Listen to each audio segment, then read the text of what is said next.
মহিলাদের হায়েজের সময় কি কোরআন তেলাওয়াত করতে পারবে? বনশিল এটা নিয়ে ওলামা একরামের মধ্যে মত পার্থক্য রয়েছে। অনেক ওলামাগণ বলেছেন কোরআন তেলাওয়াত মাসিক অবস্থায় মা বোনরা করতে পারবেন, কারণ কোরআনে কারিমের এই রাসূল করিম সাল্লাল্লাহু আলাইহি ওয়াসাল্লামের হাদিসের কোথাও স্পষ্ট করে নিষেধাজ্ঞা বর্ণিত হয়নি। মহিলা সাহাবীরা অনেকেই ছিলেন, কিন্তু কোনো জায়গায় নবী সাল্লাল্লাহু আলাইহি ওয়াসাল্লাম নিষেধ করেছেন স্পষ্টভাবে এটা জানা যায়নি। হায়েজ অবস্থায়, মাসিক অবস্থায় তাওয়াফ করতে পারবেন না এবং কোরআন স্পর্শ করতে পারবেন না, সালাত পড়তে পারবেন না, সিয়াম পড়তে পারবেন না। এর বাইরে স্বামী স্ত্রীর সহবাস করতে পারবেন না, সব কিছু করতে পারবেন, কারণ নিষেধ নেই। আবার এর বিপরীতে কোনো কোনো আসার দ্বারা নিষেধাজ্ঞার প্রমাণ করে থাকেন অনেক ওলামা একরাম, তারা বলেন যে পড়া যাবে না। এই মতটা বরং জামহুরের মত, অর্থাৎ পড়া যাবে না। তো এজন্য না পড়ে আপনি যদি তেলাওয়াত শুনেন সেটা হবে সবচেয়ে নিরাপদ।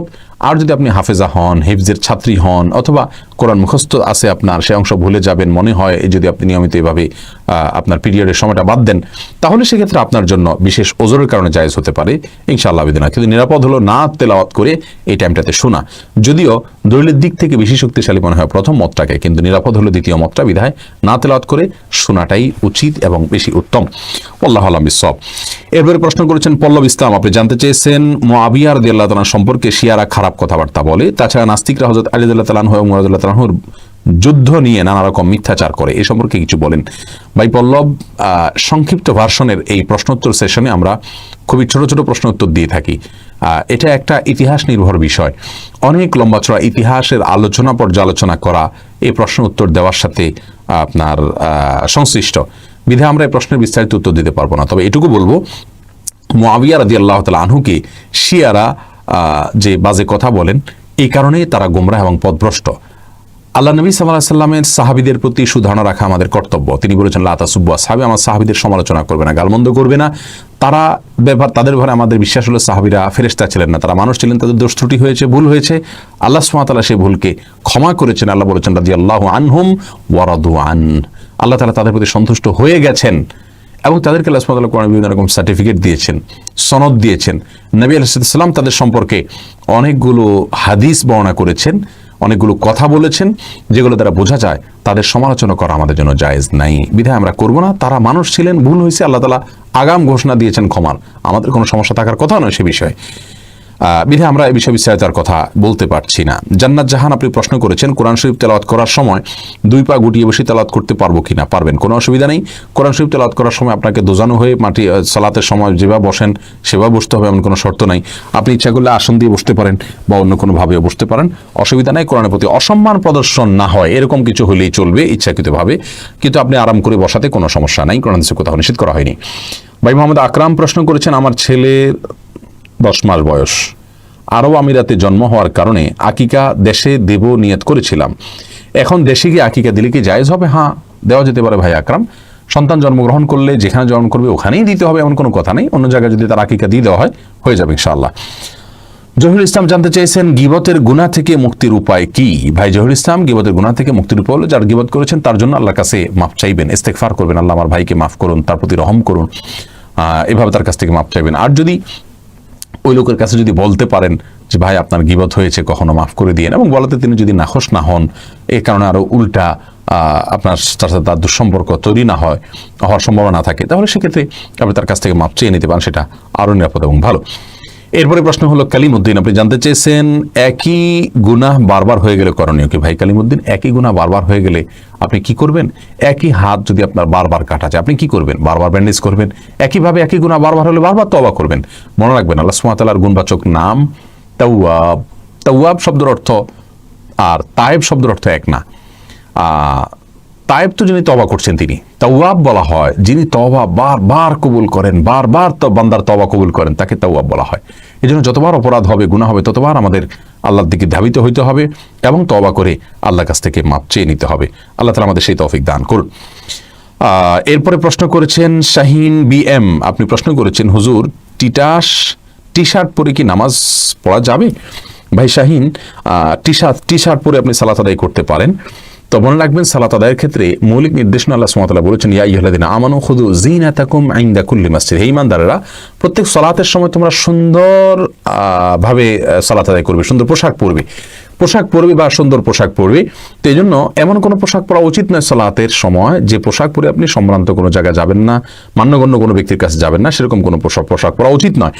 অতএব আপনি চেষ্টা করবেন যে পোশাক পরলে আপনাকে খারাপ দেখা না যায়, দৃষ্টিকটু দেখা না যায়, ভিন্ন ব্যতিক্রম মনে না হয়, এবং আপনি এটা পরে ভালো কোনো জায়গায় যেতে ইতস্তবোধ করেন না, সেরকম পোশাক পরে সালাত আদায় করবেন।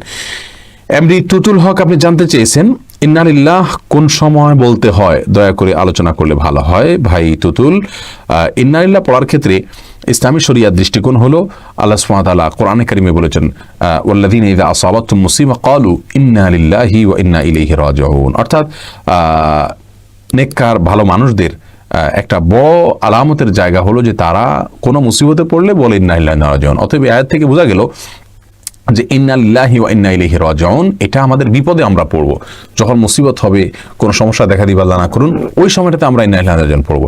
ইন্না লিল্লাহি ওয়া ইন্না ইলাইহি রাজিউন আমাদের দেশের সাধারণত মানুষ মারা গেলে আমরা পড়ি। কেউ কোনো বিপদে ইন্না লিল্লাহি পড়লে বলে কেউ কি মারা গেছে, তার মানে মানুষ মনে করে যে ইন্না লিল্লাহি শুধু মারা গেলেই পড়তে হয়। এটা ভুল ধারণা। আমরা ইন্না লিল্লাহি ওয়া ইন্না ইলাইহি রাজিউন পড়বো যেই কোনো বিপদ দেখা দিলেই আমরা ইন্না লিল্লাহি পড়তে পারি। এটাই কোরআনের নির্দেশনা যে কোনো মুসিবতে। শাহনাজ হাফেজ আপনি জানতে চাইছেন, ছোট বাচ্চারা বিছানায় পেশাব করলে তা শুকিয়ে গেলেও কি বিছানা অপবিত্র থাকবে? ছোট বাচ্চারা যদি বিছানা পেশাব করে, এক্ষেত্রে মনে রাখতে হবে ছেলে বাচ্চা যদি হয় তাদের পেশাবের ক্ষেত্রে কিছুটা ছাড় রয়েছে। ছেলে বাচ্চা যদি হয় আর সে যদি মায়ের দুধের উপরে সম্পূর্ণ নির্ভরশীল থাকে এবং তার মধ্যে যদি অন্য কোনো কিছু যদি সে না খায়, বাহিরের কোনো কিছু খাদ্য হিসাবে সে গ্রহণ না করে, তাহলে সেক্ষেত্রে এই বাচ্চার পেশাবের উপরে শুধুমাত্র পানি ছেটা দিয়ে দিলে সেটা পাক হয়ে যাবে। আর যদি মেয়ে বাচ্চা হয় তাহলে সেক্ষেত্রে পরিপূর্ণভাবে ধুইতে হবে। এটা হাদিস দ্বারা এই ব্যবধান এবং পার্থক্যটা সুস্পষ্টভাবে প্রমাণিত। এখানে কেউ যদি বলেন যে মেয়েদের পেশাবের ক্ষেত্রে এই তারতম্য কেন করা হয়েছে, মেয়েদের প্রতি বৈষম্য কিনা, আমরা বলবো না। মেয়েদের পেশাব হয়তো তার ভিতরে কোনো এমন কোনো দিক রয়েছে পেশাবের যেটা হয়তো আমরা এখনো জানি না, অথবা বিজ্ঞানী হয়তো জানতে পারেন, যার কারণে এটা ধোয়াটা জরুরি করা হয়েছে। সেটাতে দুর্গন্ধের বিষয় থাকুক অথবা অন্য কোনো ক্ষতিকর কোনো কিছু থাকুক যেটা আমাদের কাছে অজানা, কিন্তু ইসলামী শরিয়াত নির্দেশ করেছে, নিশ্চয়ই এর ভিতরে কোনো না কোনো কল্যাণ আছে। আমরা দেখি ইসলামী শরিয়ার নির্দেশকে পালন এবং মান্য করার ভেতরেই কল্যাণ নিহিত আছে।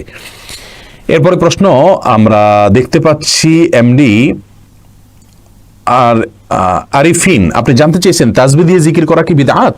ভাই আরিফিন, এটা অনেক বন্ধুরা আমাদের বলে থাকেন, তাসবিহ গতানুগতিক যে মালা পাওয়া যায় দানার, এটা ব্যবহার করে তাসবিহ পড়াকে বিদআত বলা হয়। কিন্তু আমরা বিনয়ের সঙ্গে এর সঙ্গে দ্বিমত পোষণ করছি।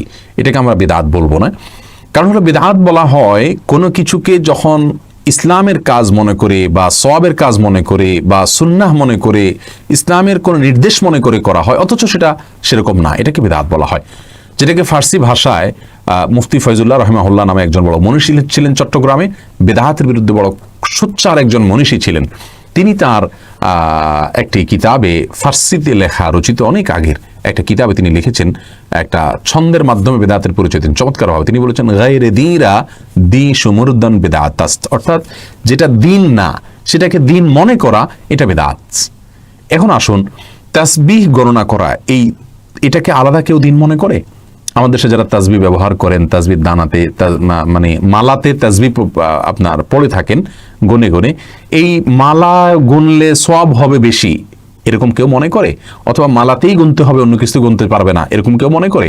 বা মালাতে গুনলে বিশেষ কোনো ফজিলত আছে, এরকম কেউ মনে করে? এরকম কেউ আমার দৃষ্টিতে, আমার জানা মতে কেউ মনে করে না। তাহলে এটা কিন্তু সে দিন বানাই নাই, তাহলে আপনি এটাকে কিভাবে বিদআত বলছেন?